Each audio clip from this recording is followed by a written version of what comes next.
Buongiorno e ben ritrovati con l'informazione flash di News Sicilia, i principali titoli della mattina. Non emerge ancora un movente chiaro nell'omicidio di Santoré, il pasticcere di 30 anni ferito mortalmente a coltellate da John Obama, posteggiatore abusivo di 37 anni dello Zimbabwe senza permesso di soggiorno. L'assassino, fermato dopo un tentativo di fuga dalla polizia, avrebbe fornito una ricostruzione ritenuta farneticante dagli inquirenti, disposto l'arresto per omicidio volontario. Il Tribunale di Palermo ha disposto la confisca di 736.000 euro nei confronti della figlia di Ruggero Rizzuto, ex amministratore giudiziario venuto a mancare nel 2018. La somma corrisponde al ricavato della vendita di una parte dell'azienda agricola di famiglia. I fondi, una volta tolti alla mafia, erano stati affidati a Rizzuto per la gestione, ma dopo la sua morte è emerso che non aveva mai rendicontato le sue attività.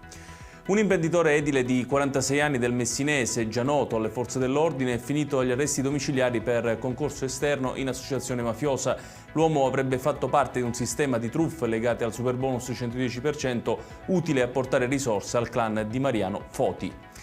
Approvata la progettazione esecutiva del Cell Factory del futuro polo oncoematologico dell'azienda Ospedali Riuniti Villa Sofia Cervello di Palermo. La Cell Factory, finanziata per un importo complessivo di 3 milioni di euro, sarà dedicata alla produzione di terapie geniche avanzate.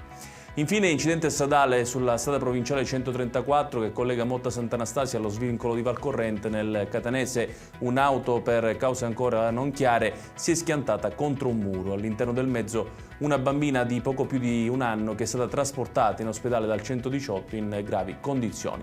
Ed è tutto per questa edizione. Tutti i dettagli su queste notizie li trovate come sempre sul nostro sito www.newssicilia.it. Grazie per averci seguito e buon proseguimento di giornata.